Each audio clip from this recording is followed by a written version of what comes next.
Hey YouTubers, Buck11 here. It's Sunday. I've been screwing around and running around all morning, and it's now about 1 o'clock, and I'm going to start on my project. BCtruck inspired me. I've never worried too much about water.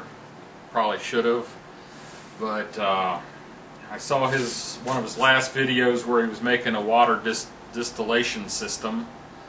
And I thought, well, I could do that. I got the perfect canner for it.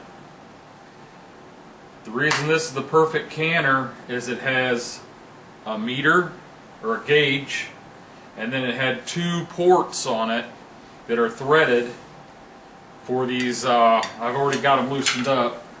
It's these tappets for canning. And I don't know if these automatically release the pressure or if you have to stand there and gauge it. I've never used one with these on it. I've always had the American canner. What I've got is I've bought a stem and a weight that will screw right in where those were at, and then I will have the perfect system for canning. I really think this is great. You got the 5, 10 and 15 pound weights, and what I was thinking of doing is screwing it on here and then using the 15 pound weight just to hold the pressure as high as we can to push the steam into my cooling bucket. And the way I'm going to do that is I'll put an adapter on here and run a hose into the bucket like he did, like BCtruck did, to cool it. With this system, I will still have a gauge to keep an eye on the pressure. I'll have this basically as a pressure release or relief, and then I'll have the line going over to the bucket for to cool the steam. If I want to use it as a canner, I'll just show you all the parts I've got. Okay, it's pretty simple. If you get someone at the store, Menards or Home Depot or Lowe's, get someone that knows what they're doing in the plumbing fittings. What I've got here, it's a 1/4 inch OD with a 1/8 inch pipe thread. The 1/8 inch pipe thread is what this and that with the tappet. That's a 1/8 inch pipe thread because they go by the ID. So what I've got is a 1/8 inch pipe thread that will screw into the top of the tank, and then a 1/4 inch compression fitting. And the 1/4 inch compression fitting will fit this flexible hose. This is not the hose that you use under your sink or under your toilet. This is a 5-foot length one that is made for ice makers. I wanted a long one so I could get my coolant pail farther away from the heat source. If you're using a fire or a fireplace or a wood burner or a wood stove, you can get your bucket for cooling farther away from that to keep it cooler. And the reason I picked this was both of these ends are 1/4 inch pipe thread, or compression fitting, excuse me. So that's why I chose that. The length and both ends are the 1/4 inch.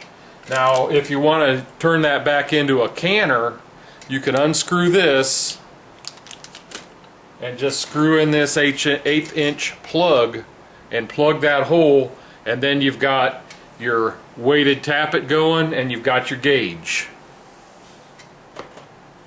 Or you could screw one of these back in. It's your choice. After you come out of the tank with the steam, I've got a 5-gallon bucket and a lid. I am going to put this,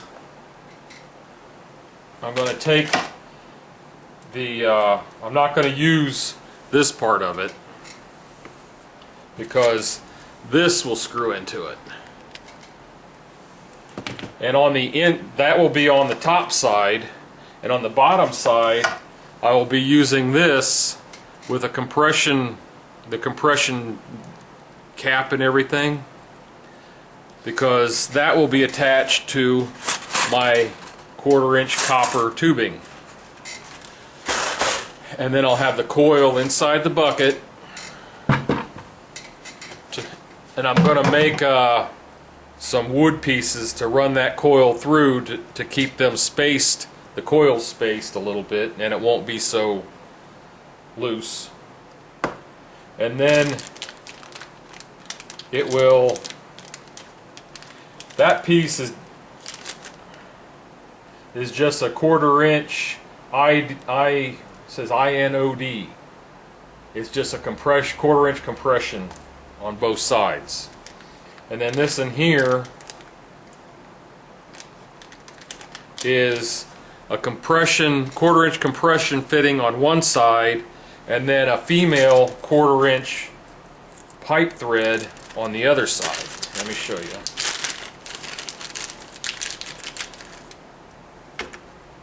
So the male side is the compression fitting, and that's where the other end of the copper hose will go to. At the bottom of the bucket, after the water's, or the steam is cooled and turned into water, it'll be hooked to here, and then this will be fed through a hole in the bucket, and then this side here will be on the outside of the pipe, and then I'll just screw this 1/8 inch by 6-inch piece of tubing on it, and the water will come out here, and this is just a cap from the other end of that 1/4-inch compression on both ends, just to protect the threads on the other end of that. So that is the plan. I'm going to have to drill a hole in the top. I don't know if I can put that right in the center, because there is kind of a flat spot right there in the center, and there's even a little indent there where you could use it as a start for your drill. That might be a good place to put it, because it's pretty flat on both sides, and it really doesn't have to seal on the top side. And this, then I'm going to cut some holes, maybe 3 holes in this, so you can replace the water in it, or if you're putting ice or snow in it, to cool the water or the steam. That way, once you build this, and the bucket will be a separate unit that you will never have to take apart. You'll just have to screw this on and off on the top and replace the water or ice or whatever that's in the bucket to cool the steam.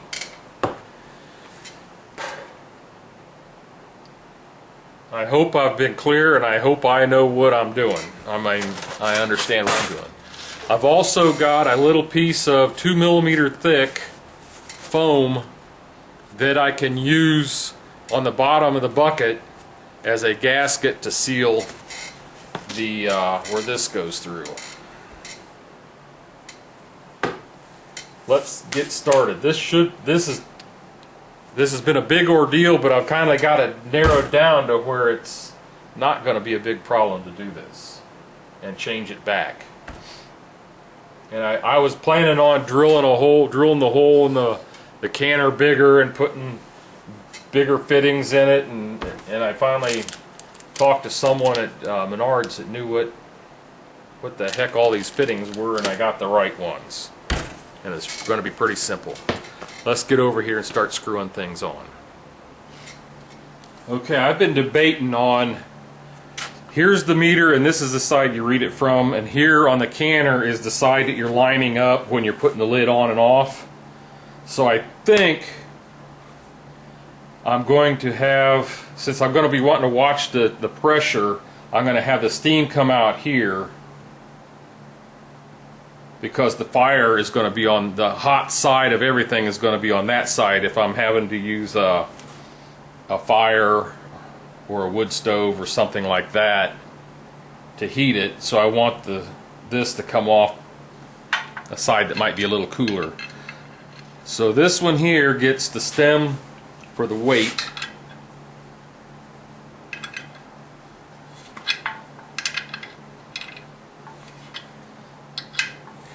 And I think by putting the 15-pound weight on here, that will be plenty of pressure. I might not even want the 15-pound. It might push the steam through too fast. Of course, you'll want to be adjusting the amount of heat underneath it to keep that from happening. So there's that, and you can buy these. I just looked them up. I went American Canner parts on Google search, and there you go. That's the weight that sits on your American Canner. Now let's get into this part.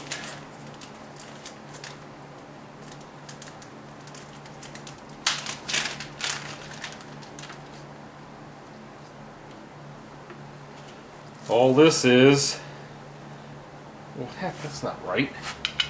Yeah, it is. Phew, scared me a minute there. So this is the 1/8 inch pipe thread on one end to screw it into the top of this. And then if you want to can something with this canner rather than distilling water, you would take this fitting out and you would put the plug in.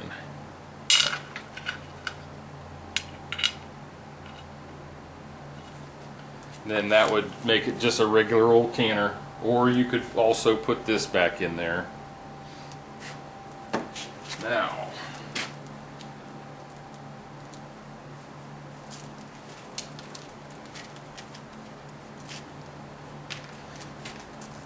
if you have just a regular American canner with the gauge and the stem, you could always take the stem off and put this fitting where the stem was. You would just have to keep an eye on your pressure. Plus they also have that little pressure relief rubber thing, so there is a backup safety measure with those. Now this just screws on there, and this hose is flexible, so you could get it 5 feet away from your heat source into the top of the bucket. That was pretty simple. Now if I could just take all the stuff back that I bought that was wrong.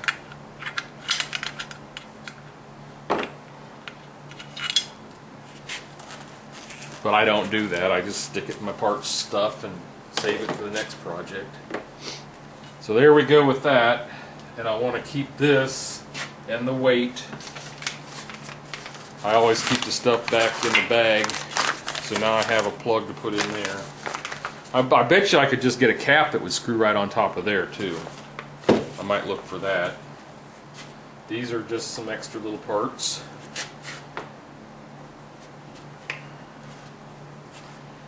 Since this is done, I'm gonna... Oh, I'll show you something else. This was a, what they call an autoclave.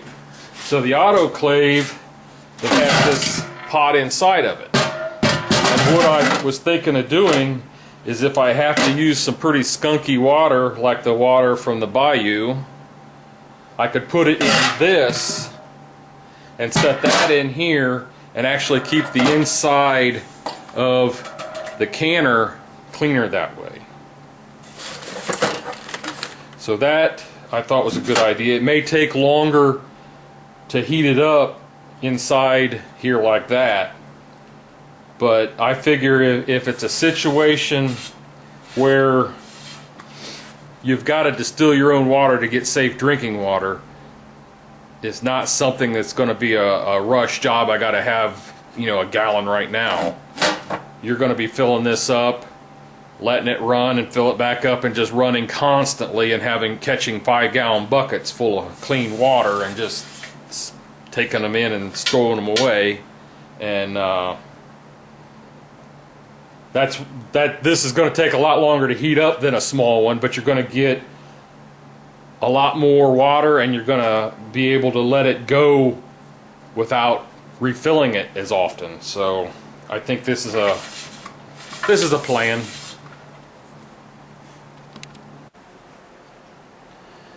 what I've got here is going to be the boards that guide and hold and space the tubing as it goes down the bucket. I don't know if I'm on the right track here or not, but I offset them each by about 1/3 of an inch, and then I drew a line every 1 inch across. I figured the 1/4 inch tubing on center, 1 inch apart, would be about right. And then I drew a line down the center of the board. So I've got 3 little boards. I'll have space 3 in the bucket. I'm going to drill it this way so I can put I might use a stainless steel 1/4 inch bolt and a wing nut or something. Just put the tubing in and then clamp it back shut on it.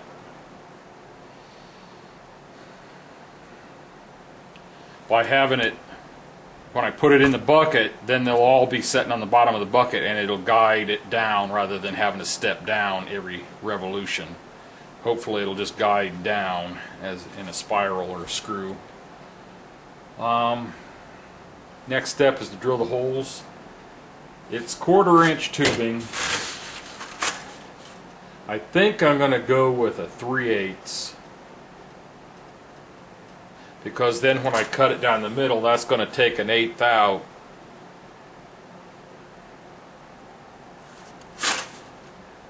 And I don't want it loose, but I don't want it not fitting. So I think 3/8 is going to be the number. Use my little clamps to hold them together while I was doing it. Let's get to the drill press. Okay, this is the last one I got to drill. Keep a backer board underneath it so it doesn't splinter out the back side. Make sure you got a good spot behind the piece you're drilling, not already got a hole there. This isn't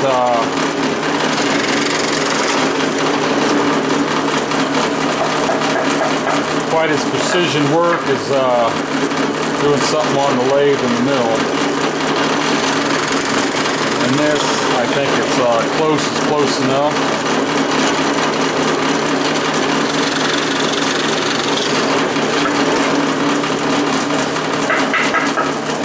Trash can sitting right here next to me, keeping the mess to a minimum.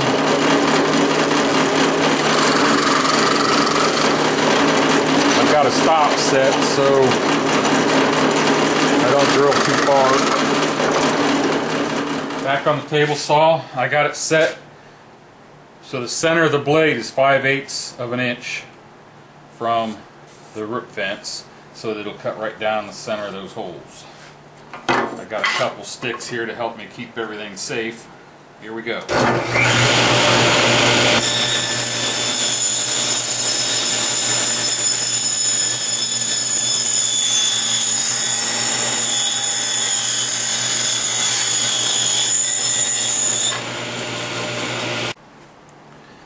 Okay, I found some stainless steel carriage bolts, stainless steel washers and nuts.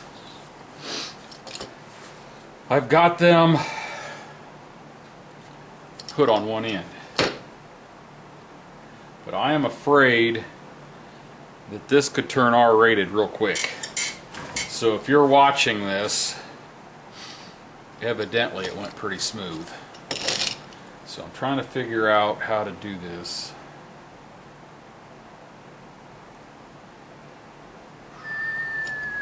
I think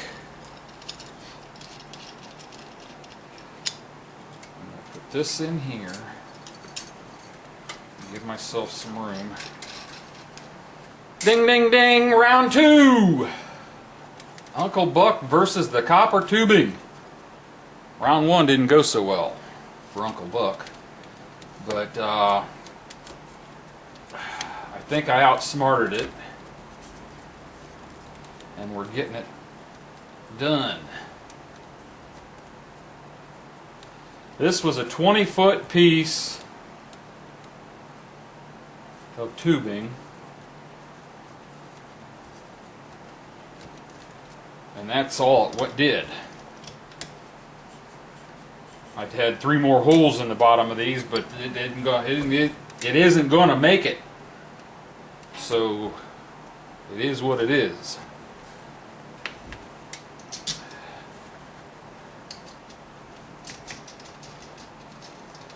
What I will do is put it in the bucket like that after I get everything evened up and straightened out.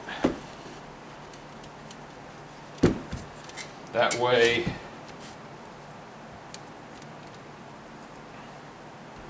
here's where the water will come out, here's where the steam will go in. The tubing will be in the bottom of the bucket where the cool water will naturally settle as we're doing this, and the hot water will rise. So I'm just going to kind of even things up a little bit and then tighten those down, and they should clamp that tubing pretty good. I didn't have anything to wrap it around, so I just kind of rolled it here on the table till I had them all about the same size.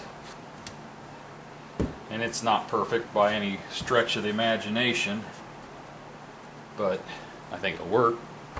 So let me tighten those nuts down and see how snug everything gets. Be right back. Okay, here's the top end of the copper tubing, 1/4 inch copper tubing. Slip the nut on there, slide it up out of the way. I got my little flaring tool, well, it's not really little. Put it on the 1/4 inch the right way. I think you put it flush, and then put this on.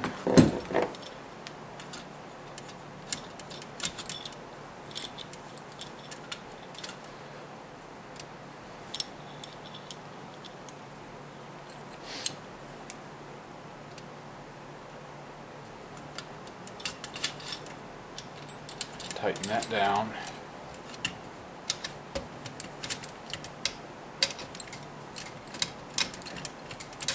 Run this in so the point of that flaring thing goes right in the tubing.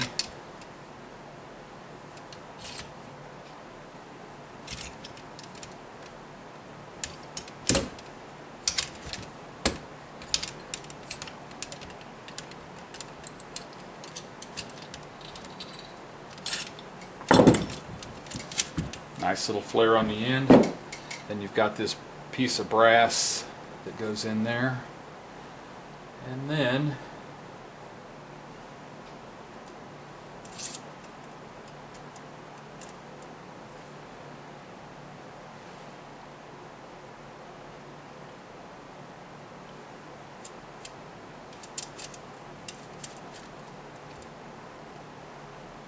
I think that's right.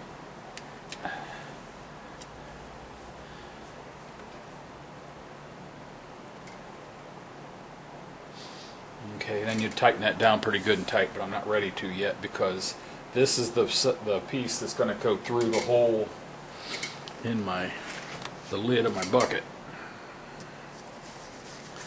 I'm just going to leave that on there, and I'll put a nut on this side just to protect it while I'm goofing around here. Here's the bottom. This is where this piece is going to fasten that to the bucket, and it has to seal the bucket. So I can slip that on there and do the same thing on this end. Flare that out so that it'll make the connection. I'll be right back. Time to make the little gaskets. I've got this little gizmo here that you screw in these different tips, and then there's a hole in the end and it's kind of sharp, and you can just take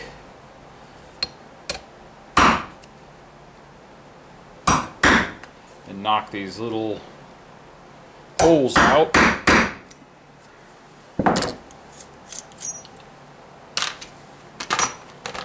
going to try 2, and I'm just going to cut them out with scissors.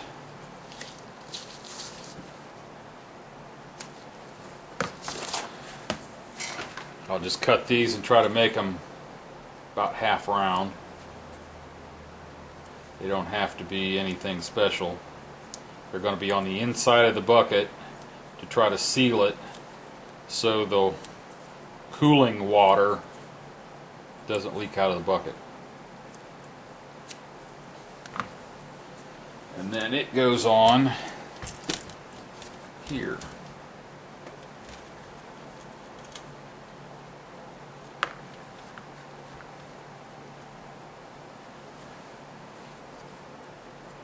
Want to kind of stretch so it fits tight on here.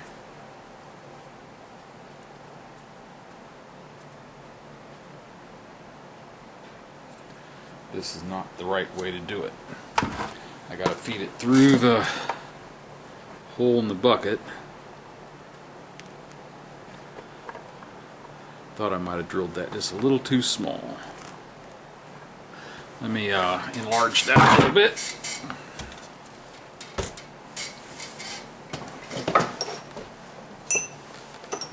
I've got a little reamer here.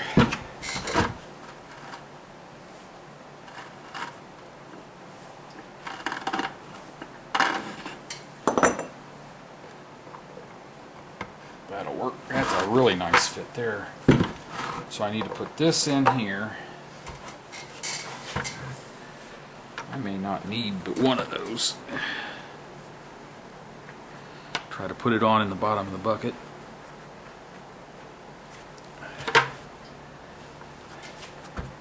I didn't know how thick the plastic was.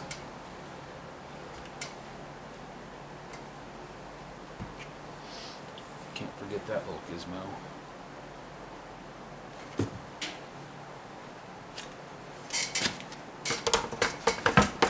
I'm not going to be able to show you this, but I'm going to put this on the other side of that and then try to screw those two together. So I'll be right back.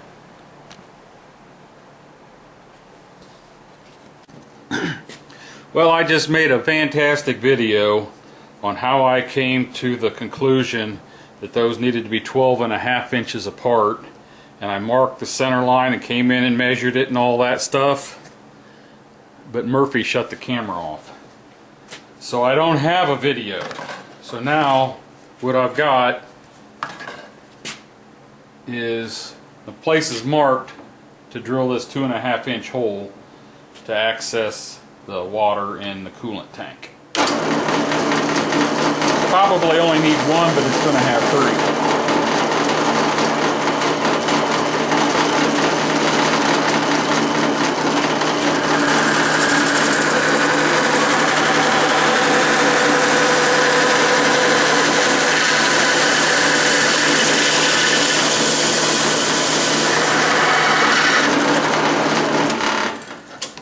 There's one.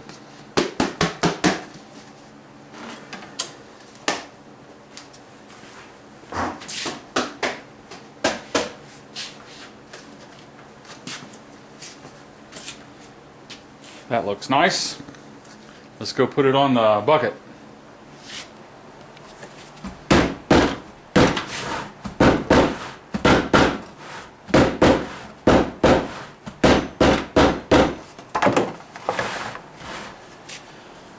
Okay, there's our self-contained cooling bucket. Get all this stuff untangled here. That you just screw this onto.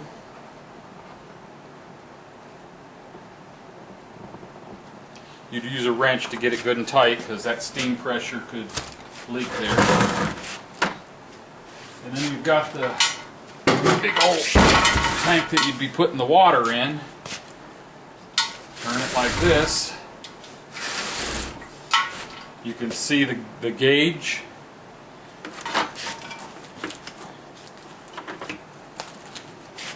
And you can screw this side on here.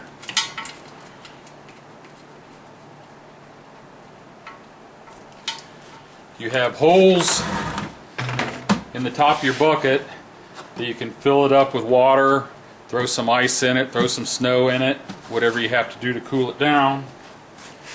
Then you have a little stub here. Let's move you down.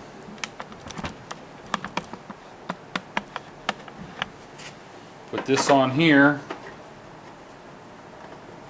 and your water will drip out that into your catch bucket.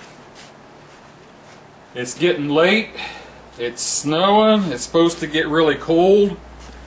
Right now it is kind of warm out, really, probably in the 20s to 30 or low 30s. I'm gonna have to get the snowblower going and get this heavy wet snow off the driveway, because it's supposed to be minus 10 or something like that by tomorrow morning.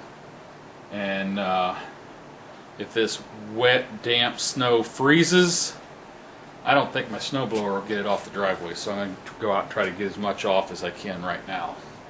I don't have time to put it to the test right now, but I'm pretty sure we got a success here. We'll have to try it next weekend. Before I go in and edit this, there's one more thing I did, because you don't want to leave that sticking out there like that. You can unscrew it. I just drilled a hole in the top there and just store it there when you're stored away. There we go.